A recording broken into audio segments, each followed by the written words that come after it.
Hello and very good evening friends. और आज एक बार फिर हम आपके साथ में एक बहुत ही इंटरेस्टिंग टॉपिक और बहुत ही I would say sensitive topic के ऊपर में एक वीडियो लेकर के आए हैं।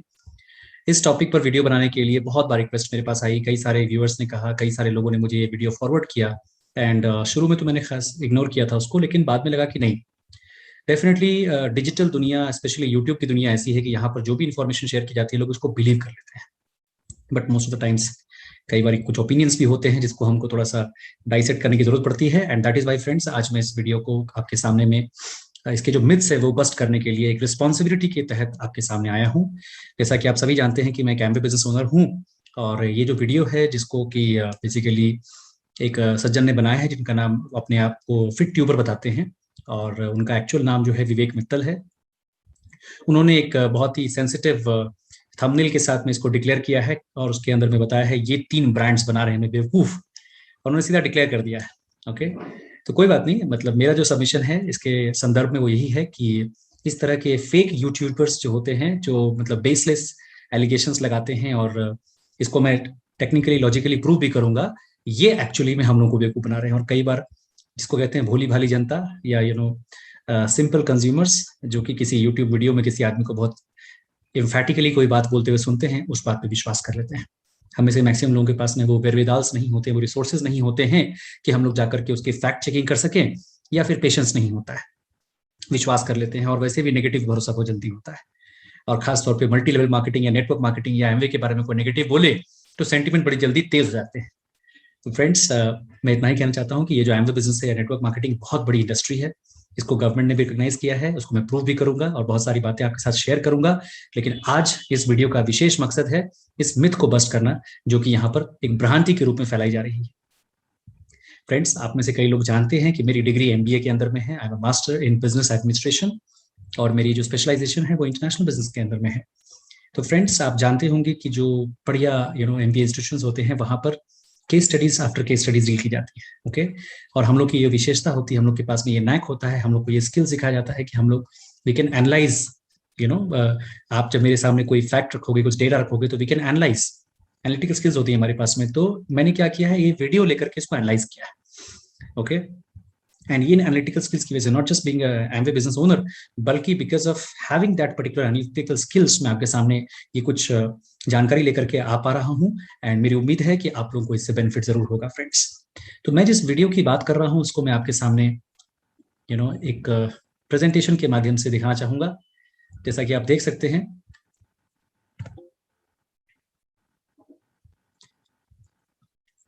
ये वीडियो है, काफी पॉपुलर वीडियो है क्योंकि इसको बनाने का स्टाइल अच्छा है, और फिर ट्यूबर ने बहुत सारे ऐसे वीडियोस बनाए हैं जो काफी मतलब अच्छी जानकारी भी रखते हैं, जहां तक मेरा मानना है। तो मेरा कोई व्यक्तिगत विरोध नहीं है इनके साथ में, लेकिन किसी भी बड़े ब्रांड के ऊपर में कमेंट करने से पहले आपको जरूर सोचना चाहिए, ये मैं आपको जरूर बोलना चाहूंगा। और मेरे इस प्रेजेंटेशन का टाइटल ही है, यह fake YouTubers like fit tuber बना रहे हैं हमें बेवकूफ। और जो इन्होंने यूज किया है दैट वाज, यह 3 ब्रांड्स बना रहे हैं हमें बेवकूफ, जिसमें इन्होंने काफी लंबे क्या कहते हैं ड्यूरेशन के अंदर में एमवे ब्रांड के बारे में भी निंदा की है, जिसको कि मैं यहाँ पर एज अ मिथ बस्ट करूंगा आपके सामने। मैं यही कहना चाहता हूँ दोस्तों कि ये फिट ट्यूबर झूठ बोल रहे हैं, ही इज लाइंग। आपको लग रहा होगा कि इतना बड़ा स्टेटमेंट मैं कैसे दे रहा हूं, ठीक वैसे ही जैसे कि इन्होंने इतना बड़ा स्टेटमेंट दे दिया। यूजुअली मैं कभी भी अपने वीडियोस में इस तरह के स्टेटमेंट्स नहीं यूज करता हूं, लेकिन आज मैं खुल करके सामने आकर के बोल रहा हूं कि ये झूठ बोल रहे हैं। ओके, अगर ये कह सकते हैं कि इनको कुछ ब्रांड्स बेवकूफ बना रहे हैं, तो मैं कह सकता हूं कि आप झूठ बोल रहे हैं। इनका जो वीडियो है, अगर आप में से किसी आदमी ने देखा होगा, नहीं देखा हो तो आप जाके देख सकते हैं। इनका जो वीडियो है, उस वीडियो के अंदर में इन्होंने जो क्लिप ड्यूरेशन है 1 मिनट 26 सेकंड पर, आप जाके चेक करना, 1 मिनट 26 सेकंड से लेकर के 1 मिनट 48 सेकंड पर एमवे के बारे में बात किया है। ओके, और बहुत संगीन एलिगेशंस लगाए हैं, ऐसे एलिगेशंस जिसको सुनने के बाद में तुरंत कान खड़े हो जाए और आपको लगे कि अरे ओ माय गॉड, ये तो एकदम कंपनी चीटिंग कर रही है। आपको ऐसा लग सकता है, इनफैक्ट आपको हो सकता है कि फील हो, मतलब आपके स्ट्रॉन्ग इमोशंस जाग जाएं, और जो एमवे बिजनेस ओनर हैं उनके इमोशंस भी जाग जाते हैं। मैं भी एमवे बिजनेस ओनर हूं, मेरे भी इमोशंस जागते हैं, लेकिन मेरा मकसद इस वीडियो के अंदर में इमोशनल टॉक करना नहीं है, लॉजिकल टॉक करना है, राइट। और मैं आपके सामने लॉजिक के साथ में बात करूंगा फ्रेंड्स। सबसे पहले एलिगेशन की बात करते हैं।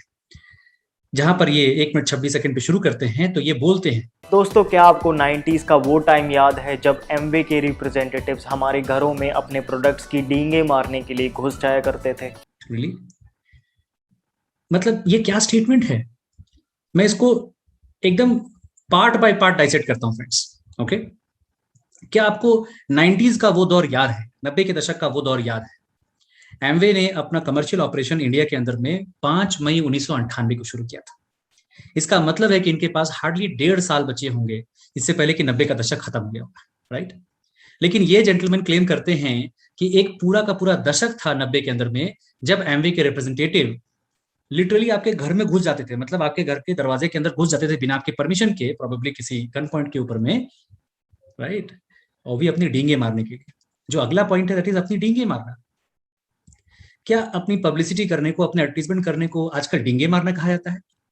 अगर ऐसा ही है तो जितने भी product, service, company presentation, success case study, election rally, movie promotion, ये सारी की सारी चीजों को डींगे मारना ही फिर बोलना चाहिए।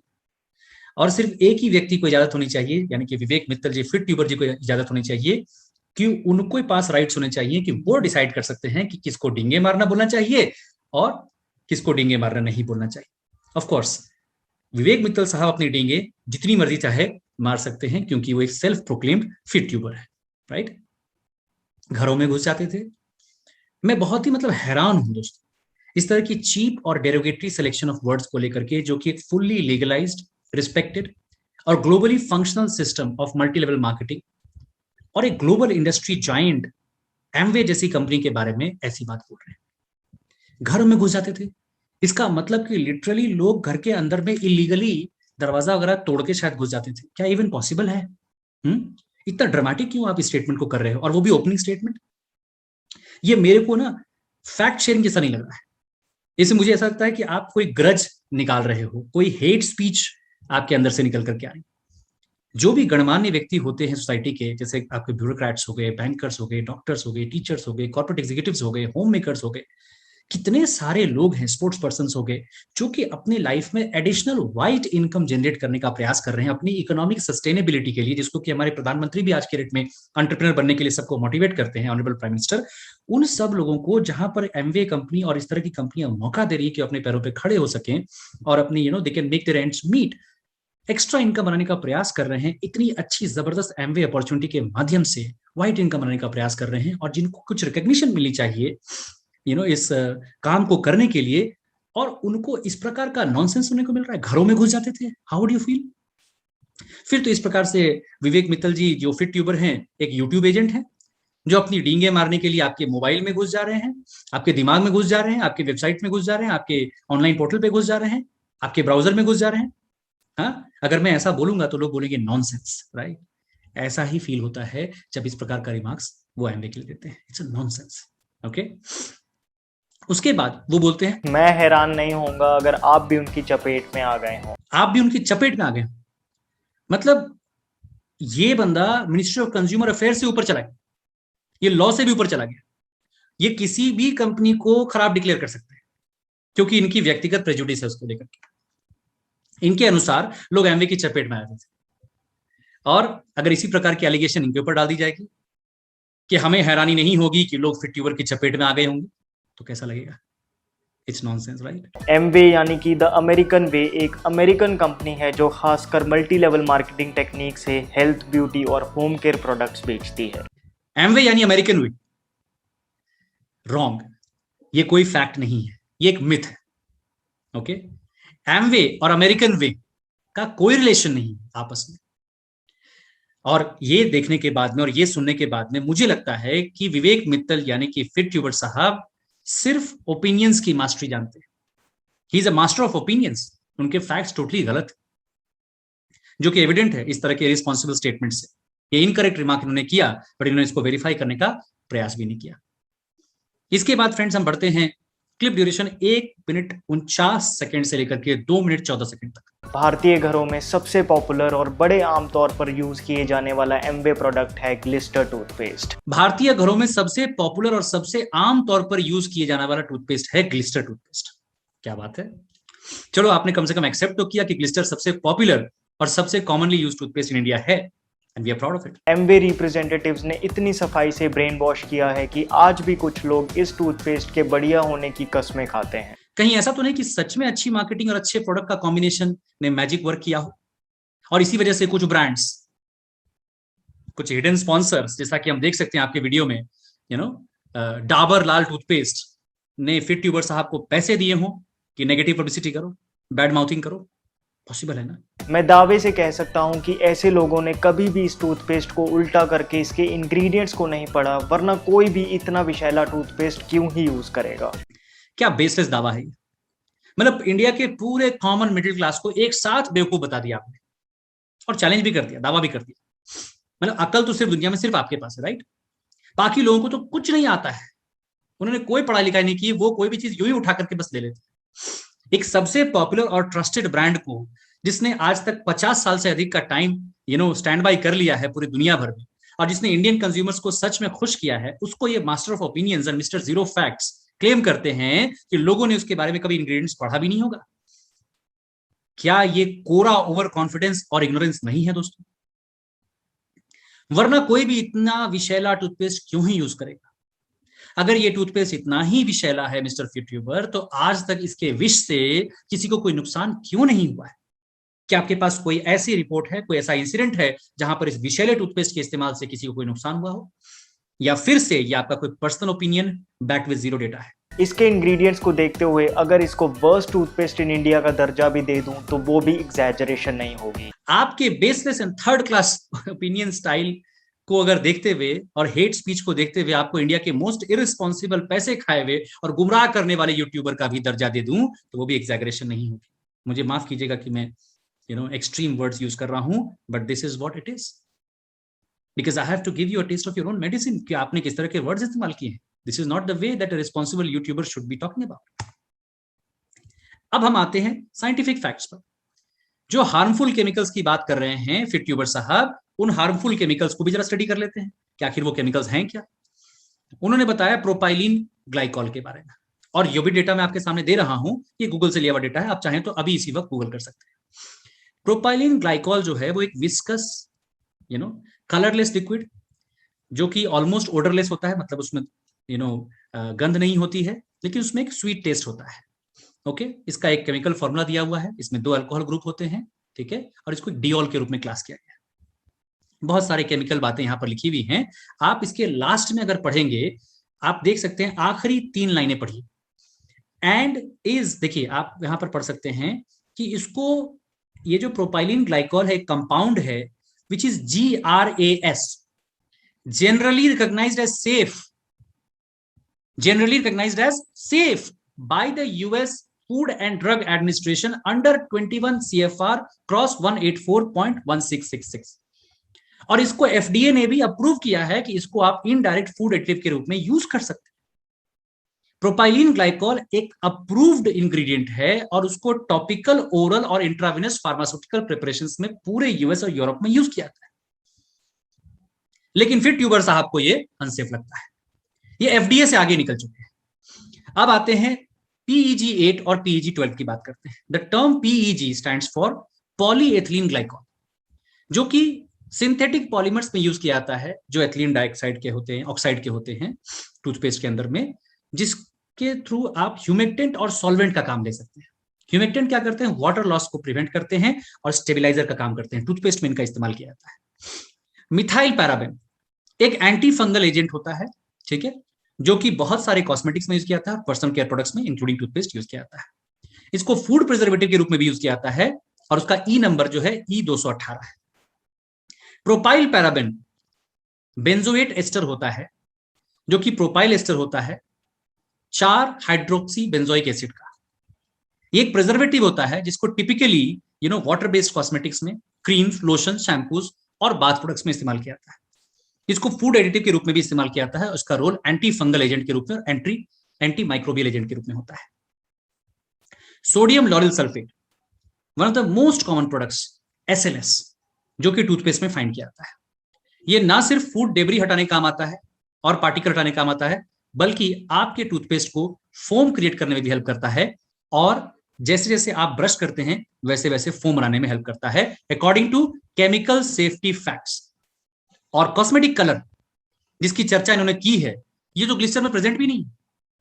इन्होंने खुद से ही फैसला कर लिया है, खुद से ही इमेजिन कर लिया है कि कॉस्मेटिक कलर ग्लिसर के अंदर प्रेजेंट होगा। फिर से मैं बोलूंगा, एक मैजिक ओपिनियन ट्रिक इन्होंने थ्रो कर दिया ताकि लोग बेवकूफ बन सके, क्योंकि लोग इतनी डिटेल में नहीं जाएंगे। फ्रेंड्स, हमने बहुत मेहनत किया है एक एक चीज को डाइसेक्ट करने के लिए, इसको गौर से और ध्यान से सुनिएगा।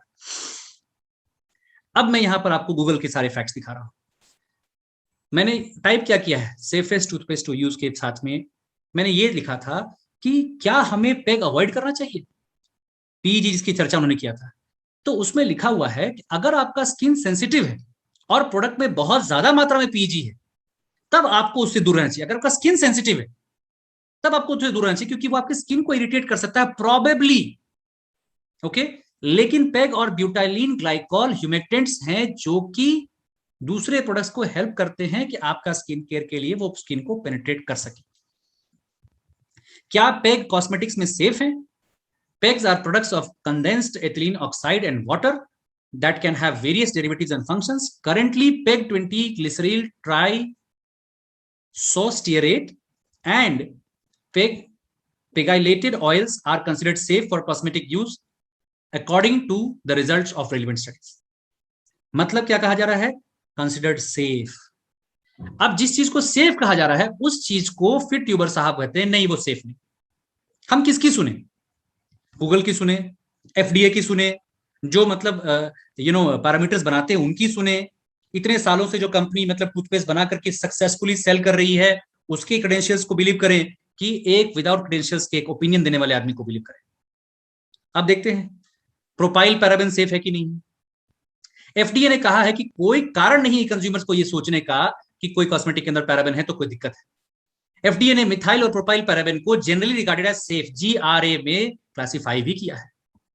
फिर मैंने लिखा मिथाइल पैराबेन हार्मफुल है कि नहीं है, तो एनवायरमेंटल वर्किंग ग्रुप ईडब्ल्यूजी ने मिथाइल पैराबेन को जो लिस्ट किया है as low to moderate health hazard.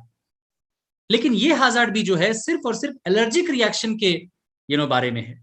Okay, अगर आप प्रोडक्ट को रिकमेंडेड लेवल से अब ज्यादा यूज करते हैं तो ईडब्ल्यूजी ने मिथाइल पैराबेन के रिस्क को कैंसर कॉज करने के लिए और रिप्रोडक्टिव टॉक्सिसिटी के लिए 0% पे रेट किया है। मतलब जो इंग्रेडिएंट्स 100% सेफ हैं, लो रिस्क प्रोडक्ट्स हैं, लो रिस्क इंग्रेडिएंट्स हैं, उनको फिर ट्यूबर साहब कर रहे हैं वो जहरीले प्रोडक्ट्स हैं। क्या बेसिस है उसका? What is the basis? उसके बाद एसएलएस की बात करें, SLS is safe compound for consumer personal care products and not a known carcinogen.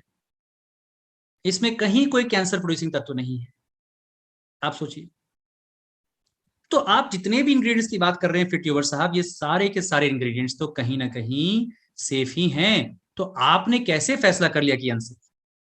Okay, अब आते हैं 2 मिनट 20 सेकंड से लेकर के 2 मिनट 35 सेकंड की झूठ के बारे में बात करते हैं। ओके, जब एक बार उन्होंने ग्लिसर की चर्चा कर दी, एस्टैब्लिश कर दिया कि ओ माय गॉड, इन्होंने तो बहुत सारे इंग्रेडिएंट्स विषय बता दिए हैं, look at Amway company so irresponsible, and मतलब अचानक से कंट्रोवर्सी पैदा कर दी, अचानक से सेंसेशन पैदा कर दिया। उसके बाद में वो एक अलग कैटेगरी के पीछे पड़ जाते हैं, that is personal care category. Amway के सभी पर्सनल केयर प्रोडक्ट्स के इंग्रेडिएंट्स को अच्छे से चेक करने के बाद मुझे कोई डाउट नहीं है कि ये भारतीय मार्केट में सबसे खराब प्रोडक्ट्स हैं। मैं बोलता हूं दिस इज अल्टीमेट लेवल और प्रोबेबली स्पॉन्सर्ड नेगेटिव मार्केटिंग। फिर ट्यूबर नेगेटिव मार्केटिंग के एजेंट है और नेगेटिव मार्केटिंग इनकी टैक्टिक्स है जिन्होंने अडॉप्ट किया है चीप पॉपुलैरिटी गेन करने के लिए। बिकॉज हम सब जानते हैं कि नेगेटिव न्यूज ज्यादा फास्ट ट्रैवल करती है, ज्यादा स्पाइसी लगती है और सेंसेशन होती है। किसी उपन्यासकार को जल्दी से अपनी अगर उपन्यास बेचनी हो तो क्या करेगा? स्पाइसी और सेंसेशनल टॉपिक को उतार देगा। किसी न्यूज आइटम को आप स्पाइसी और सेंसेशनल दो और देखो तुरंत दिख जाएगा। क्या कीजिएगा, दुनिया ऐसी हो चुकी है। सीधा सपाटा किसी को कंस्ट्रक्टिव बात करने में बोरिंग लगता है, लेकिन डिस्ट्रक्टिव बात तुरंत लोगों के सामने में जो है फैल जाती है। ओके, इसमें कुछ नहीं कर सकते हैं, लेकिन जो इस टैक्टिक्स को इस्तेमाल करते हैं उनसे बचना होगा। एक चीज क्लियर है कि फिट ट्यूबर सिर्फ अपने ओपिनियंस थ्रो करना जानते हैं, उनके पास कोई फैक्ट्स एंड फिगर्स नहीं है उनके पास अपने स्टेटमेंट को बैकअप करने का। बस बोल दो, कुछ आया बोल दिया। इनके प्रोडक्ट्स में किसी भी और ब्रांड के मुकाबले ज्यादा हार्श केमिकल्स हैं। इनके प्रोडक्ट्स में किसी भी और ब्रांड के मुकाबले ज्यादा हार्श केमिकल्स हैं और उन्होंने 17 टॉक्सिक केमिकल्स का बैनर लगा दिया एटीट्यूड के, एक हमारा बी ब्राइट फेस वॉश आता है, एटीट्यूड ब्रांड एमवे का है, उसमें एक बी ब्राइट फेस वॉश, एक पर्टिकुलर फेस वॉश होता है, तो उसमें उन्होंने 17 टॉक्सिक केमिकल का एक बैनर वहां पेस्ट कर दिया है। ओके, अब मेरा सवाल बहुत सिंपल है कि आप स्पेसिफिकली क्यों नहीं बता रहे हो कौन सा केमिकल, और क्यों नहीं एक कंपैरिजन चार्ट बना पा रहे हो एक क्लियर कट साइंटिफिक एनालिसिस के साथ में, जिससे कि व्यूअर्स को समझ में आए कि ये केमिकल्स हार्मफुल कैसे, या आपने जो भी बातें फाइंडिंग बताई हैं उसके पीछे कोई साइंटिफिक स्टडी की गई है क्या? क्या आपका साइंस या केमिस्ट्री में कोई बैकग्राउंड है, या आप एक सेल्फ प्रोक्लेम्ड एक्सपर्ट हैं, या आपने कुछ एक्सपर्ट्स को इस एनालिसिस के लिए ड्रॉप इन किया था? आपने कितने ब्रांड्स को स्टडी किया इस प्रोसेस के अंदर? क्या आपने रिपोर्ट दिखा सकते हैं आप? या एक बार फिर से master of opinions and zero facts ने अपना ओपिनियन हैट आपके सामने उतार के रख दिया है, अंधेरे में तीर चला रहे हैं। एमवे के इतने महंगे प्रोडक्ट्स पर खर्चा करने से अच्छा तो मैं कोई भी और नॉर्मल इंडियन प्रोडक्ट खरीदना पसंद करूंगा। मैं आपसे यही पूछना चाहता हूं कि आपके हिसाब से नॉर्मल इंडियन प्रोडक्ट का डेफिनेशन क्या है? क्या मेड इन इंडिया या सस्ता प्रोडक्ट ही नॉर्मल इंडियन प्रोडक्ट है? मेरा कहना है कि नॉर्मल क्या है फिट ट्यूबर के अकॉर्डिंग। उन्होंने वहां पर दिखाया है एक ब्रांड निविया को एज अ रिकमेंडेशन ऑल्टरनेटिव के रूप में। अब मैं आपको बता देता हूं कि निविया जो है वो इंडियन प्रोडक्ट नहीं है, एक जर्मन ब्रांड। तो कैसे नॉर्मल इंडियन प्रोडक्ट की बात कर रहे हैं आप? और जो दूसरे ब्रांड उन्होंने दिखाए हैं वो है लोटस और जॉय, जो कि आप उसको अदरवाइज मत लीजिएगा, बट अंडररेटेड कॉस्मेटिक ब्रांड्स हैं इंडियन ओरिजिन के, और उनकी सच्चाई को भी मैं अगले स्लाइड में एक्सपोज करूंगा। तो एक बार फिर से क्लियर होता है कि फिट ट्यूबर सिर्फ और सिर्फ अपने ओपिनियंस को थ्रो कर रहे हैं और ऐसे जार्गन का इस्तेमाल कर रहे हैं, toxic chemicals and this that, जो कि कभी भी या इंडियन नॉर्मल प्रोडक्ट्स की बात कर रहे हैं, जो कि कभी भी इंडियन या नॉर्मल प्रोडक्ट्स के बेंचमार्क के रूप में इस्तेमाल नहीं किया सकता है। मैंने यहां पर गूगल किया क्या जॉय सनस्क्रीन अच्छा होता है, तो उसमें सिंपल आया कि जॉय के अंदर पैराबेन होते हैं। एक तरफ आपने ग्लिसर के अंदर में पैराबेन का विरोध किया था, राइट? आप कॉस्मेटिक में पैराबेन का विरोध कर रहे हैं और यहीं पर आपके जॉय सनस्क्रीन के अंदर में पैराबेन दिख रहे हैं। मैं तो प्रूव कर चुका हूं कि पैराबेन ठीक है, लेकिन अब आपको प्रूव करना पड़ेगा कि उसके अंदर में पैराबेन जॉय के अंदर में है, उसके बावजूद भी आप जॉय को रिकमेंड कर रहे हो। देखिए मैंने वहां पे क्लिप भी लगाया हुआ है निविया, जॉय और लोटस का। फिर मैं लोटस की फेसबुक पेज पर गया, आप वहां पर देख सकते हैं कि कितने सारे लोगों ने वहां पर लिखा हुआ है कि मैं इसकी सर्विस से परेशान। और निविया के लिए भी मैंने सर्च किया तो वहां पर भी लिखा हुआ है कि निविया लोशन के अंदर में एस्ट्रोजेनिक पैराबेन्स होते हैं, जो बेसिकली एलर्जेंस होते हैं, न्यूट्रिशन एनहांसर्स होते हैं, 5 पोटेंशियल कार्सिनोजेंस होते हैं। 5 पोटेंशियल कार्सिनोजन मतलब 5 कैंसर पैदा करने वाले तत्व होते हैं। ओके, इसमें से सेमी सिंथेटिक फैटी एसिड्स होते हैं, जिसमें से कई सारे में फुल सेफ्टी डेटा नहीं है, और उसको आप प्रमोट कर रहे हो। इसका मतलब कुछ नहीं है, आप स्पॉन्सर्ड मार्केटिंग कर रहे हो, इसको नेगेटिव मार्केटिंग कहते हैं। तो किस लॉजिक से जो ब्रांड्स इसको आप नॉर्मल इंडियन और सेफ क्लासिफाई करते हो? I really doubt. अब आते हैं नेक्स्ट स्टेप पर। यहां पर तो हद ही पार हो गई, यहां पर तो ये देखने के बाद तो मेरे होश उड़ गए। फिर तो मैंने डिसाइड कर लिया कि अब तो मैं पक्का एक्सपोज करके रहूंगा, बिकॉज ये ओवरडू हो चुका है। 2 मिनट 37 सेकंड से लेकर के 3 मिनट 4 सेकंड तक का जो इनका भयानक झूठ है, उसको जरा आप देखिए दोस्तों। आप खुद ही एमवे की एटीट्यूड सनस्क्रीन को किसी भी और सनस्क्रीन से कंपेयर कर लो, आप पाएंगे कि ना ही केवल ये महंगी है बल्कि इसमें कई ज्यादा सस्ते ग्रेड के जहरीले केमिकल्स डाले गए हैं। ये ultimate level of negative marketing है फ्रेंड्स। नेगेटिव मार्केटिंग तो इनका टैक्टिक्स बन चुका है, क्योंकि इनकी चीप पॉपुलैरिटी, इसको हम डिस्कस भी कर चुके हैं। और सिर्फ सनस्क्रीन ही नहीं, ये बात इनके शैम्पू और क्रीमों के लिए भी सच है। कैसे सच है? कोई प्रूफ, कोई एविडेंस, कोई डेटा, कोई फैक्ट? कि फिर से एक ओपिनियन मिसगाइडिंग मिसाइल छोड़ दिया। अब तो मैं आपको ओपिनियन टेररिस्ट बुला सकता हूं फिट ट्यूबर साहब। एमवे की एड में कहा गया है कि इनकी एटीट्यूड क्रीम देती है ऐसी चमक जो पूरे विश्व को उज्जवल कर दे। माफ करना, लेकिन ऐसी 18 जहरीले केमिकल्स वाली क्रीम को यूज करके विश्व का तो पता नहीं, लेकिन आपके चेहरे का ग्लो जरूर उड़ जाएगा।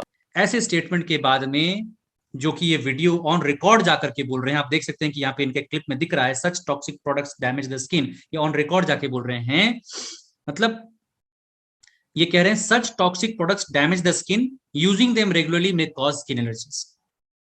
मैं आपको बता दूं फिट ट्यूबर साहब, इतनी इररिस्पॉन्सिबल स्टेटमेंट, डेरोगेटरी और बेसलेस क्लेम देने के बाद में इसके पीछे कोई लीगल बैकिंग नहीं है, वो भी एक ग्लोबल और मार्केट के एक्सेप्टेड ब्रांड के अगेंस्ट में। मतलब आप बस दिन आप गिनो, अपने खैर बनाओ कि आपके ऊपर में लीगल सूट नहीं हुआ अभी तक। ओके, मतलब आपके जो स्टेटमेंट्स है ना, वो पूरे कॉर्पोरेट वर्ल्ड के लीगल फ्रेमवर्क को ही ध्वस्त कर देते हैं। आपको मतलब लगता है कि ये सारी कंपनियां यूं ही कोई बच्चों का खेल खेल रही हैं। ओके, आप अपने से ही कोई स्टेटमेंट दे देते हो, that is being so irresponsible, क्योंकि आप पब्लिक के सेंटिमेंट्स का खेल रहे।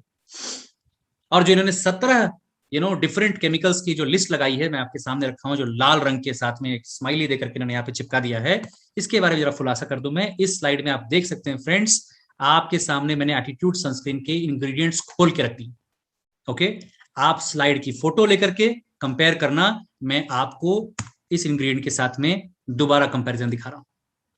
अब आप गौर से देखो दोस्तों, सनस्क्रीन क्रीम के ऊपर जो इंग्रेडिएंट्स हैं और जो इन्होंने इंग्रेडिएंट्स आपको दिखाए, देखने के बाद में आपके होश उड़ जाएंगे कि अपार्ट फ्रॉम पेग 100 स्टीयरेट, एक भी हार्मफुल केमिकल जो कि इनकी स्लाइड में दिया हुआ है, जो इन्होंने फिट ट्यूबर ने अपने वीडियो में डाला है, वो एटीट्यूड सनस्क्रीन में प्रेजेंट ही नहीं है। मैंने डब्बे की फोटो आप देख सकते हैं, ये कब की है आप देख सकते हैं, लेटेस्ट। ओके, वो मैंने डाली। मतलब ये इंसान ऑन रिकॉर्ड जाके भारत के साथ में झूठ बोल रहा है, और हम में से किसी भी आदमी को ये समझ नहीं आया कि कितना बड़ा प्लॉट चल रहा है इस वीडियो के पीछे। अरे कोई लिमिट होती है बेसिस डिफेमेशन की, झूठ बोलने की, नेगेटिव पब्लिसिटी की। मतलब कुछ भी लिख दोगे आप, जो नहीं है वो भी लिख दोगे। आपको तो नोबेल प्राइज मिलना चाहिए झूठ बोलने में, मिसलीड करने में, इनोसेंट इंडियन कंज्यूमर्स को मिसलीड करने में, और हम जैसे लोगों को जो आपको बिलीव कर रहे हैं, शर्म आनी चाहिए अपने ऊपर।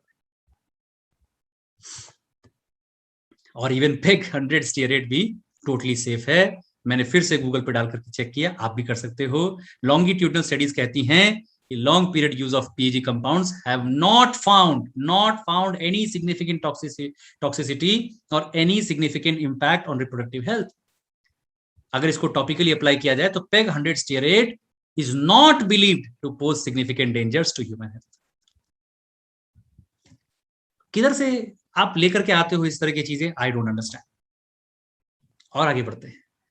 3 मिनट 7 सेकंड से लेकर के 3 मिनट 16 सेकंड पर इनकी जो बातें हैं वो सुनिए।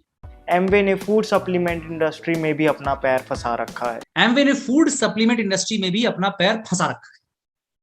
क्या अंदाज है बोलने का। एमवे ने फूड सप्लीमेंट इंडस्ट्री में भी अपना पैर फंसा नहीं रखा है फिर ट्यूबर साहब। फूड सप्लीमेंट इंडस्ट्री को पैदा ही न्यूट्रलाइट ने किया है, जिससे world number 1 brand of protein, vitamin and dietary supplements का दर्जा यूरो मॉनिटर जैसी जानी मानी और विश्वसनीय रेटिंग एजेंसी दे चुकी। ये तो वही बात हुई ना, सचिन तेंदुलकर ने क्रिकेट में भी अपना पैर फंसा रखा है। मतलब जो उस पर्टिकुलर फील्ड का पायनियर है, शीर्ष पर है, सिरमौर है, उसको आप कह रहे कि उसने अपना पैर फंसा रखा। लेकिन इनको कौन समझाए, शायद इन्होंने ये पता करने की जहमत भी नहीं उठाई होगी। और मैंने आपके सामने से ये फैक्ट्स रखा है दोस्तों कि न्यूट्रलाइट को आप पढ़ सकते हैं, वर्ल्ड का number 1 brand of vitamin and dietary supplements. आप गूगल पर डालेंगे तो न्यूट्रलाइट का नाम वहां पर निकल करके आता है। Nutrilite is the world's number 1 selling vitamin and dietary supplements brand. Okay, उसके बाद आते हैं एमवे न्यूट्रलाइट का प्रोटीन पाउडर एक तो सोयाबीन से बना है और ऊपर से महंगा भी है। सोयाबीन से बना है तो मतलब आपका पॉइंट क्या है यहाँ पर? क्या सोयाबीन या प्लांट प्रोटीन अच्छा नहीं होता है, या फिर एमवे फिर ट्यूबर से कंसल्ट करे इससे पहले कि वो डिसाइड करे कि उसको किस प्रकार का प्रोटीन बनाना चाहिए? और महंगा किसके कंपैरिजन में फिर ट्यूबर साहब? बस आपने बोल दिया तो मान लिया जाए, किसके कंपैरिजन में महंगा? पिछली वीडियो जो मैंने पोस्ट की थी friends about Amway product price competition, आप जाकर के उसको देख सकते हो। और मैंने मार्केट के सारे जाने माने ब्रांड से कंपेयर करके दिखाया है कि एमवे का प्रोटीन सस्ता भी है, बेटर क्वालिटी भी है, और ज्यादा आपको बेटर रिजल्ट भी देता है। इससे कहीं बेहतर प्लांट प्रोटीन पाउडर्स अवेलेबल हैं भारतीय मार्केट में। कोई एग्जाम्पल बेहतर प्लांट प्रोटीन का और कोई प्रूफ जो किसी रेटिंग एजेंसी के द्वारा आप दे सकते हैं? हमने यूरोमॉनिटर का यहाँ पर डेटा अप्लाई किया है, आप किसका अप्लाई कर रहे हैं? या एक बार फिर से master of opinion and zero facts ने एक बार फिर से अपना बिजनेस ओपिनियन थ्रो कर दिया। प्रोटीन की क्वालिटी असेस करने के लिए जो सबसे महत्वपूर्ण स्कोर होता है दैट इज PDCAAS। एक साइंटिफिक तरीका होता है इससे कि आप प्रोटीन के अमीनो एसिड स्कोर को या उसके प्रोफाइल को और डाइजेस्टिबिलिटी दोनों को आप साथ में जोड़ करके इवेल्युएट कर सकते हो। और जो हाईएस्ट पॉसिबल स्कोर होता है, यानी बेस्ट क्वालिटी प्रोटीन जो होता है, जो डाइजेस्ट भी हो सकता है और आपको बेहतरीन प्रोफाइल भी देगा अमीनो एसिड का, उसका हाईएस्ट पॉसिबल स्कोर 1.0 होता है। और न्यूट्रलाइट के जो प्रोटीन है उसका स्कोर 1.0 है। आप मार्केट का कोई प्रोटीन लाके दिखा दीजिए न्यूट्रलाइट के अलावा कंपटीशन का जिसका स्कोर 1.0 हो, तब मानेंगे ना। कुछ फैक्ट्स दिखाइए ना, सिर्फ ओपिनियन मत दीजिए। और इन्होंने फोटो लगा दी यहां पर, सोय protein powder delicious chocolate flavour. आप देखिए इस फोटो को, और हमारा जो एक्चुअल प्रोटीन है वो ये है। तो बिना कोई स्टडी किए हुए आप कर रहे हो, और हमारे पास में वे प्रोटीन भी अवेलेबल है, सिर्फ प्लांट प्रोटीन नहीं है। अगर आपको चाहिए तो दूध का प्रोटीन भी है, प्लांट प्रोटीन भी है, लेकिन कम से कम डब्बा तो सही दिखाओ। इसका मतलब आपकी रिसर्च अधूरी है, आपने सिर्फ ऊपर से स्किम द सरफेस किया है और सिर्फ उतनी ही जानकारी इकट्ठा की है जितनी कि आपको नेगेटिव पब्लिसिटी के लिए चाहिए थी। 3 मिनट 17 सेकेंड और 3 मिनट 39 सेकेंड पर आते हैं फ्रेंड्स। प्रोडक्ट्स को छोड़ो, एमवे एज अ कंपनी पर भी भारतीय सरकार की पॉलिसीज और इलीगल प्रैक्टिसेस चलाने के आरोप लगे हुए हैं। ये कहते हैं प्रोडक्ट्स को छोड़ो, एमवे एज अ कंपनी पर भी भारतीय सरकार की पॉलिसीज और इलीगल प्रैक्टिसेस चलाने के आरोप लगे हुए। अब आप इस बात को समझ सकते हैं कि ये एमवे के अगेंस्ट में कहते हैं ना पीछे पड़ गए। इसका मतलब क्या है friends? This is just hate and negative marketing. आप प्रोडक्ट की इंग्रेडिएंट पे बात कर रहे हो, अच्छी बात है, लेकिन अब आप इस हद तक जा रहे हो कि आप एमवे को बदनाम करने का प्रयास कर।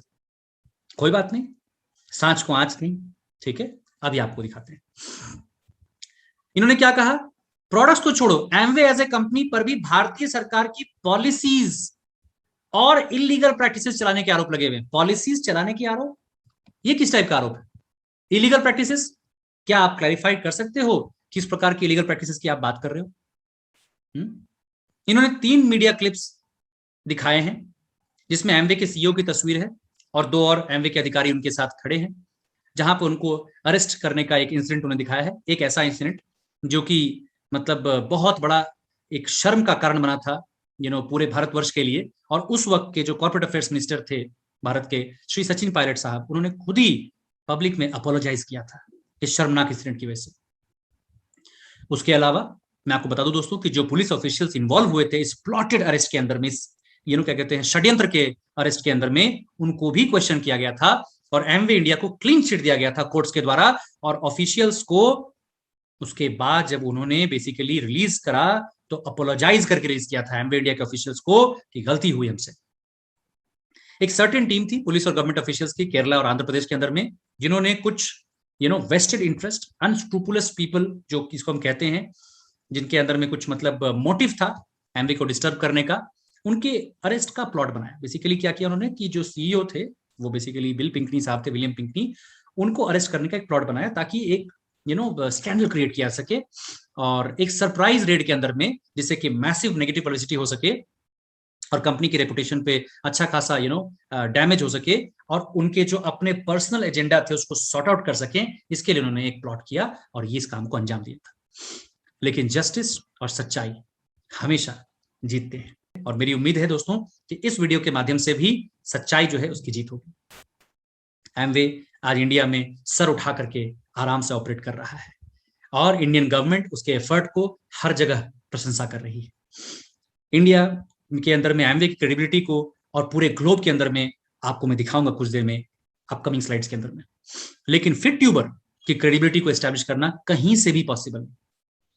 उनके पास में कोई रिसर्च पेपर नहीं, कोई कस्टमर टेस्टिमोनियल नहीं है, कोई रेटिंग एजेंसी की बैकिंग नहीं है किसी क्लेम के ऊपर में, कोई गवर्नमेंट बॉडी की बैकिंग नहीं है उनके किसी क्लेम के ऊपर में, कोई ब्रांड एम्बेसडर उनके क्लेम को बैक नहीं करता है।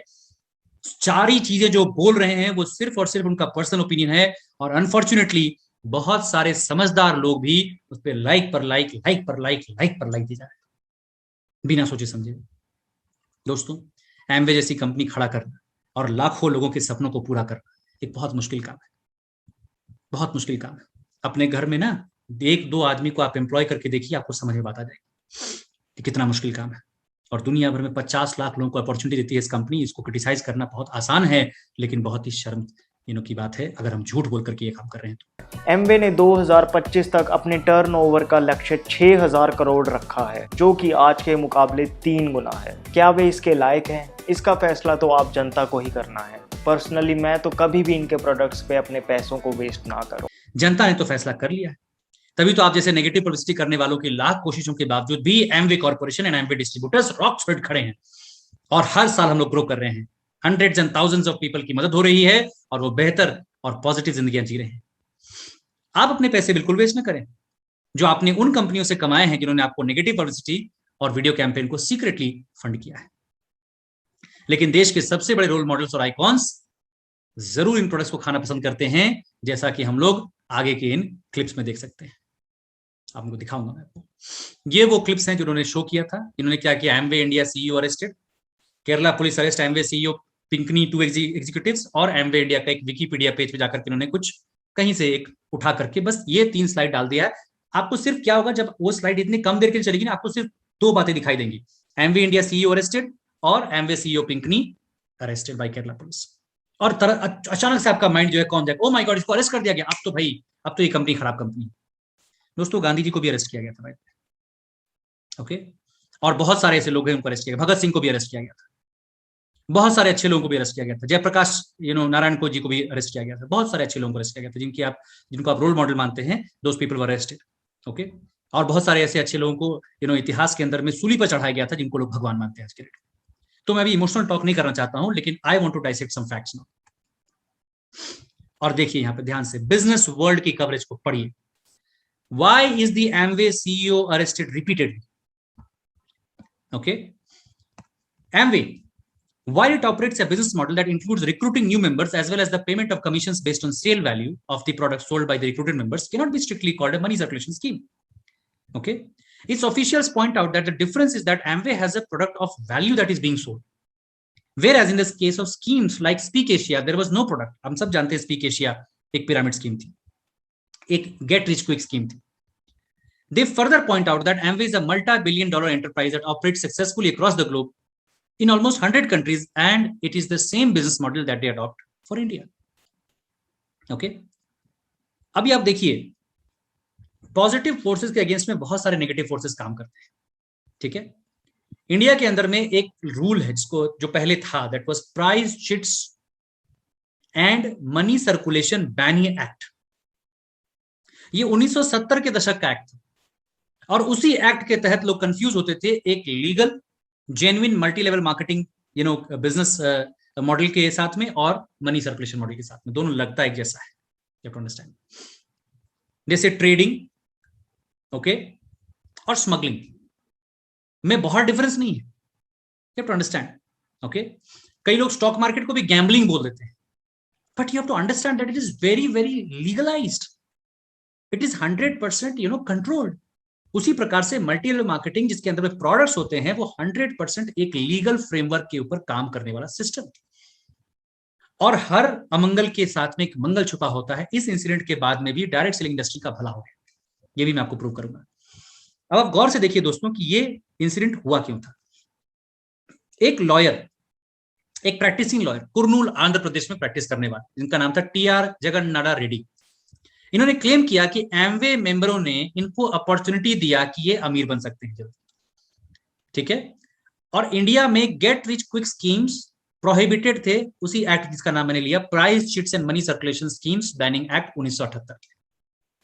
इस लॉयर के द्वारा इन्होंने कहा कि मेंबर ऐड करने से अपने नेटवर्क में इनको कमीशन मिलते, जिससे कि एमवे प्रोडक्ट की बेसिकली सेल होती, और जो भी प्रोडक्ट सेल होता उनके चेन के द्वारा उनको कमीशन मिलता, ये इन्होंने बताया। आंध्रा लॉयर ने क्या कंप्लेन किया कि एमवे मेंबरों ने इनको अमीर बनने का रास्ता बताया, कंप्लेन कर दिया उन्होंने, ठीक है। अब मेरा सवाल बहुत सिंपल है, क्या ये कंप्लेन इतना बड़ा कंप्लेन है कि इसके लिए आप एमवे के सीईओ को अरेस्ट कर लोगे? आप बात समझ रहे हो? आप समझदार हो, यू अंडरस्टैंड। यहां पर बड़े बड़े तो यहां कंप्लेन पेंडिंग होते हैं, रेप और मर्डर के चार्जेस को लेकर के तो लोग महीनों महीनों घूमते रहते हैं, और यहां पर इसने ये कहा कि एमवे के किसी मेंबर ने आके मुझे बताया कि मैं अमीर बन जाऊंगा, and the police is so strong and so furious that they go and arrest the CEO for what? Because somebody said that तुम अमीर बन जाओगे। वाह। डैनियल प्रांजल, जो कि एक डायरेक्ट सेलिंग कंसल्टेंट है स्ट्रेटजी इंडिया के साथ में, वो इन एलिगेशंस के अंदर बहुत सारे लूप होल्स देख सकते हैं। वो कहते हैं कि एमवे 643 स्कीम जिसके बारे में चर्चा की गई वहां पर वो नहीं करता है, और ना ही वो आपको लोगों को जोड़ने के पैसे देता है, वो रिक्रूट करने के लिए। इसका मतलब जो कंप्लेंट किया गया था उसके अंदर में सब्सटेंस नहीं था, बहुत सारे छेद पाए गए उन एलिगेशंस में जिसके तहत एमवे इंडिया के सीईओ को अरेस्ट किया गया था। चलिए मान भी लेते हैं कि वो कंप्लेंट ट्रू होता, तो बेसिकली अगर वो ट्रू होता तो लॉ वायलेट होता, लेकिन फिर भी क्वेश्चन ये है कि जिस डिस्ट्रीब्यूटर ने उनको ये चीज बताया था, जिस मेंबर ने उनको ये चीज बताया था, क्या उसको कंपनी ने ऑथराइज किया था बताने के लिए? पहले इसकी शिनाख्त होनी चाहिए थी, राइट? ओके, मान लीजिए कोई सपोज कोई क्या कहते हैं, पुलिस अधिकारी, ठीक है ना, अब वो किसी को शूट कर देते हैं, ओके, तो जब वो पुलिस अधिकारी शूट कर देते हैं तो क्या आप जाके होम मिनिस्टर को अरेस्ट कर लेते हैं? भाई उस व्यक्ति को किसने अधिकृत किया, उसकी चार्जशीट बनती है। आप भाई एमवे डिस्ट्रीब्यूटर ने किसी को कोई बात बोली, उसके लिए आप एमवे सीईओ को क्यों अरेस्ट करोगे? आप ये चेक करोगे ना कि उसने उससे ऑथराइजेशन लेकर के बोला कि नहीं बोला, और वो मामला कितना संगीन है। क्या इस बात को बोलने के लिए किसी को अरेस्ट किया था, बिहाइंड द बार डाला जाता है? नेवर। ट्रायल होता है, केस होता है, हम सब लोग लॉ को समझते हैं, इस तरह से नहीं होता है। तो आप सोचिए दोस्तों कि भैया इसके लिए कंपनी को पनिश करना चाहिए था। और this brings us to the curious case of Amway CEO being arrested repeatedly, एक बार नहीं 2 बार अरेस्ट किया गया। आप समझिए, यूजुअली जब भी कोई फ्रॉड कंपनी होती है दोस्तों, जो बेसिकली सीईओ उनके होते हैं, अल्टीमेटली रिस्पॉन्सिबिलिटी उन्हीं की होती है। और इंडिया के अंदर में जब भी इस प्रकार के कोई स्कीम या कोई स्कैम आपने देखा होगा, जब भी इस तरह की खुलती है, तो इससे पहले कि डिक्लेयर होता है कि वो स्कीम फ्रॉडलेंट है, उनके सीईओ लापता हो जाते हैं। लेकिन एमवे केस में ऐसा नहीं था, बिकॉज एमवे केस में सीईओ इज 100% क्लीन शीट, या company is clean sheet, that's why they are not prepared to run away, they don't want to run away. It is very unusual that a CEO is getting arrested in India even before questions are asked, मतलब सवाल पूछने से पहले उनको arrest कर लिया जाता है। आप सोचो दोस्तों, और ये पूरी की पूरी स्टोरी जो है बिजनेस वर्ल्ड में कवर की जा रही है। अब मैं आपको दिखाता हूं, Kerala orders probe into Amway chief arrest. Kerala government on Friday ordered probe into circumstances that led to the arrest of network marketing firm Amway India's chairman and CEO William S. Pinkney, an American national. Kerala minister Thiruvanchoor Radhakrishnan ने south zone ADGP Shankar Reddy को पूछा कि तुम investigation conduct करो कि आखिर ये Amway के चीफ का अरेस्ट क्यों किया गया, और क्राइम ब्रांच इसमें कैसे इन्वॉल्व हो गया। अरे ये एक मनी सर्कुलेशन है, इसमें क्राइम ब्रांच इन्वॉल्व हो गया है, मतलब फ्रॉड केसेस रजिस्टर किए गए हैं। सोचिए, यहां पे प्रॉपर लिखा गया fraud cases registered against him. कुछ लोग जो एमवे के बेसिकली ऑफिशियल्स थे, वो होम मिनिस्टर से मिले, उन्होंने कंप्लेन रजिस्टर किया कि उनके चीफ को अरेस्ट किया गया है। और in the backdrop of police action against Amway, corporate affairs minister Sachin Pilot ने दिल्ली में थर्सडे को कहा कि गवर्नमेंट लीगल एम्बिग्यूटीज को हटाएगी, जिससे कि फ्रॉडलेंट पॉन्जी स्कीम्स और genuine businesses run by reputed and law abiding entities को वो सेपरेट कर पाएगी उन चीजों से। उन्होंने कहा, वी यानी corporate affairs ministry will work closely with concerned ministries and industries to remove the ambiguity in the law related to tackling Ponzi and other fraudulent schemes as soon as possible. इसका मतलब दोस्तों, government ने accept किया कि नहीं, ये कोई Ponzi scheme नहीं है, ये एक लॉ अबाइडिंग फर्म है।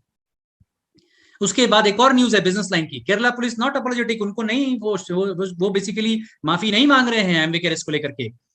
The arrest of top brass of Amway India by Kerala Police, which attracted the wrath of India Inc. आप देख लीजिए, इंडिया इंक मतलब पूरी कॉर्पोरेट वर्ल्ड ने बहुत ज्यादा इस चीज की निंदा की थी, और क्रिटिसिज्म मिला था union corporate affairs minister Sachin Pilot साहब से। क्यों मिलेगा, एक यूनियन मिनिस्टर क्यों क्रिटिसाइज करेंगे? क्या कभी भी किसी इलीगल चीज का सपोर्ट कर सकते हैं? Think about it. उनसे उनको ऑफिशियल क्रिटिसिज्म मिला, और एक बार फिर से पब्लिक डिबेट इस बात पे खड़ा हो गया जो business model network marketing companies follow करती हैं। कॉर्पोरेट इंडिया ने इस अरेस्ट को आउट ऑफ सिंक टर्म किया, करंट इकोनॉमिक रियलिटी से बिल्कुल इतर जाते हुए बताया, और कहा कि इंडिया में नियम को ओवरहॉल करने की आवश्यकता है। रेप्यूटेड इंडस्ट्री बॉडीज जैसे कि फिक्की हैं, they showed concern and worry about the arrest, because इस तरह की अरेस्ट एक रॉन्ग सिग्नल भेजेगी ग्लोबल इन्वेस्टर्स की तरफ। जो दुनिया के निवेशक है वो इंडिया में आने से डरेंगे कि यहाँ का पॉलिटिकल क्लाइमेट स्टेबल नहीं है, यहाँ पर बिजनेस का सही क्लाइमेट नहीं है। और इंडियन डायरेक्ट सेलिंग एसोसिएशन इडसा ने एक अलग से लॉ और पॉलिसी फ्रेमवर्क की मांग की, जो कि डायरेक्ट सेलिंग फर्म्स के इंटरेस्ट को, कंज्यूमर्स के इंटरेस्ट को और डिस्ट्रीब्यूटर्स के इंटरेस्ट को प्रोटेक्ट कर सके। अगर इस प्रकार से दिन दहाड़े अरेस्ट होगा तो ये तो समझिए कि एक तरह से खुलेआम गुंडागर्दी हो जाएगी। पॉलिटिकल क्लास ने फ्राउन किया, उनकी भ्रिकुटी तंग गई इस अरेस्ट के ऊपर में। पायलट ने पब्लिकली क्रिटिसाइज किया केरला पुलिस को इस इशू को हैंडल करने के तरीके को लेकर के, और केरला होम मिनिस्टर तिरुवनचूर राधाकृष्णन जी ने फ्राइडे को एडिशनल डायरेक्टर जनरल पुलिस को इन्वेस्टिगेट करने के लिए कहा कि police had erred in arresting the Amway executives, यानी पुलिस ने गलती की थी एमवे एग्जीक्यूटिव्स को अरेस्ट करने के लिए। द मिनिस्टर रिपोर्टेडली वाज सोर, वो नाराज हुए। ये सारी बातें न्यूज में हैं, लेकिन मिस्टर फिट ट्यूबर साहब, आपके पास वक्त नहीं है या शायद आपको इंटरेस्ट नहीं है कि आप जनता के सामने सारी सच्चाई ला सकिए। प्रोब ऑर्डर किया गया, सवाल पूछे गए। हम सभी जानते हैं कि कई बार पुलिस जो होती है वो कुछ ऐसे वेस्टेड इंटरेस्ट के ऊपर काम करती है जो कि कभी कभी सच नहीं होते। इसलिए सच्चाई को हमारे सामने लाना कर्तव्य है और सच्चाई को स्वीकार करना भी हम लोग का कर्तव्य है। दोस्तों, आप देख सकते हो कि एमवे को, जो इतनी रेपुटेड कंपनी है, सीबीएसई क्लास 12 की बिजनेस स्टडीज की बुक में चैप्टर 11 के अंदर में, मार्केटिंग मैनेजमेंट के अंदर में, as a case study cover किया था। आप जाके पढ़ सकते हो। अगर इतना ही बुरा हाल एमवे का है जैसा कि फिट ट्यूबर साहब क्लेम कर रहे हैं, तो एमवे आपके टेक्स्ट बुक के अंदर में क्या करे। और दोस्तों, जैसा मैंने बताया था कि हर अमंगल के पीछे एक मंगल छुपा होता है, तो 2016 में इस इंसिडेंट के बाद अगर आप देखेंगे, इस इंसिडेंट की वजह से बहुत सारी क्या कहते हैं चेंजेस आए। गवर्नमेंट ने भी स्वीकार किया कि नहीं, पॉलिसी फ्रेमवर्क चाहिए, और उसके बाद 2016 में मैं प्राउड के साथ कह सकता हूं कि डायरेक्ट सेलिंग गाइडलाइंस आ गई, जिसने लोगों को प्रोटेक्ट किया, हम जैसे डायरेक्ट सेलर्स को प्रोटेक्ट किया और हमारे ऑनर को रिस्टोर किया। मैं इस बिजनेस में 2012 में आया था दोस्तों। मुझे विश्वास था, बिकॉज पूरे वर्ल्ड में जब मैंने स्टडी किया था इस मॉडल के ऊपर में, तो आई हैड अंडरस्टूड कि ये मॉडल आने वाले सभी का सबसे ज्यादा अच्छा बिजनेस मॉडल होने वाला है, खासतौर पर मध्यम वर्गीय लोगों के। और इसीलिए मैं बहुत प्राउड फील करता हूं to be a network marketer and direct seller. लेकिन इसके साथ साथ में गवर्नमेंट ऑफ इंडिया ने भी अपना विश्वास दिखाया और डायरेक्ट सेलिंग गाइडलाइंस को लागू किया। दोस्तों, पायनियर्स वो होते हैं, विजनरी वो होते हैं जो उस वक्त उस चीज को देख सकते हैं जिस वक्त कोई और देख नहीं सकता है। मैं तो शाबाशी देता हूं उन लोगों को जिन्होंने 1998 के टाइम पे इस विजन को देख लिया था, और आज के डेट में उनका बड़ा बिजनेस, मेगा बिजनेस है, जिस वक्त कोई पॉलिसी फ्रेमवर्क नहीं था इस बारे में। और आज के डेट में भी कुछ लोग डरते हैं, कुछ लोग इसको गलत समझते हैं। मैं आपको बता दूं दोस्तों, इसी को हम लोग मार्केटिंग और टेक्निकल भाषा में लैगार्ड बोलते हैं। लैगार्ड, जो शुरू में किसी चीज को एक्सेप्ट नहीं करते हैं और आखिरी में जब उस चीज का मतलब आखिरी स्टेज आ रहा होता है, तो सबसे लास्ट में उस ट्रेन को पकड़ने का प्रयास करते हैं। आप देखिए, एक कंपनी जो मेक इन इंडिया और मेक फॉर इंडिया के तहत में एक state of the art manufacturing plant Tamil Nadu के बेसिकली नीलाकोटाई नामक जगह पर लगा रही है, वहां पर जीरो डिस्चार्ज फैसिलिटी है, one of the largest roof top solar plants Tamil Nadu में, इन सब के साथ में काम कर रही है। ऑनरेबल उस समय जो हमारी सीएम थी तमिलनाडु की, उन्होंने इसको फ्लैग ऑफ किया था। इतने सारे काम एक कंपनी कर रही है और उसको फिट ट्यूबर साहब बैठे बैठे बता रहे हैं कि भैया ये तो इलीगल है, इसको अरेस्ट कर लिया गया है, और जो मर्जी आए बातें बोल रहे हैं। आप एमवे क्रेडिबिलिटी को देख सकते हैं। माननीय अमिताभ बच्चन साहब, माननीय धर्मेंद्र साहब, ये दोनों व्यक्ति प्रोडक्ट यूजर्स, ठीक है। आज तो अमिताभ बच्चन साहब हमारे ब्रांड एम्बेसडर भी बन चुके हैं एमवे के, बट ये उससे पहले प्रोडक्ट यूजर हो चुके हैं। तो यूं ही कोई ऐसे प्रोडक्ट को नहीं खाता है दोस्तों। इनमें से कोई भी उस वक्त, जबकि ये तस्वीर आप देख रहे हैं, ब्रांड एम्बेसडर नहीं थे। दे वर हैविंग दीज प्रोडक्ट्स। तो these people understand the value of these products, और फिट ट्यूबर साहब को लगता है कि नहीं, ये तो जहरीले हैं, इनमें जहरीले प्रोडक्ट्स हैं, जहरीले इंग्रेडिएंट्स हैं। You can see honourable prime minister साहब हमारे एमवे ग्लोबल के सीईओ मिलिंद पंत जी के साथ में न्यूयॉर्क में जब जाते हैं गोष्ठी में, तो कंधे से कंधा मिला के खड़े हो जाते हैं। मेक इन इंडिया स्टॉल के अंदर में एमवे को इतना रेपुटेशन मिलता है, इतना रिकॉग्निशन मिलता है। स्किल डेवलपमेंट मिनिस्टर जो समय थे आपके बेसिकली रूडी साहब, वो आपके एमवे इंडिया के सीईओ के साथ में खड़े होकर के डायरेक्ट सेलिंग गाइडलाइंस का विमोचन कर रहे हैं। Amway India supporting so many social welfare activities Kapil Dev साहब की खुशी फाउंडेशन के साथ में है। इवांका ट्रंप जब इंडिया में आती हैं डेलीगेशन में, तो वो एमवे के ग्लोबल सीईओ को साथ में लेकर के आती हैं। आप देखिए, ऑनरेबल प्राइम मिनिस्टर के साथ साथ में ऑनरेबल फाइनेंस मिनिस्टर जो थे उस वक्त, अरुण जेटली साहब, ये भी आपके एमवे इंडिया के सीईओ के साथ में बैठे हुए हैं। तो आखिर गवर्नमेंट क्यों इनके साथ बैठी हुई जब सब कुछ इलीगल है? तो फिर ट्यूबर साहब, आपने अपना रिसर्च ठीक से नहीं किया है।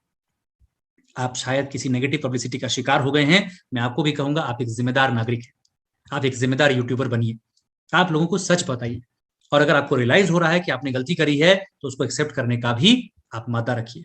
मेरी आपसे कोई व्यक्तिगत दुश्मनी नहीं है, लेकिन आप जब किसी के बारे में ओपिनियन करते हैं तो उनके सेंटिमेंट्स भी हर्ट होते हैं, और साथ में हो सकता है कि आपने असत्य बोल करके, झूठ बोल करके लोगों को गुमराह करने का भी प्रयास किया है। ग्लोबल क्रेडिबिलिटी देखिए दोस्तों, यूएस के presidents, George Bush, Bill Clinton, कितने सारे प्रेसिडेंट्स, बराक ओबामा, सब लोग एमवे के फोरम पर आकर के स्पीचेस डिलीवर करते हैं और भूरी भूरी प्रशंसा करते हैं एमवे की।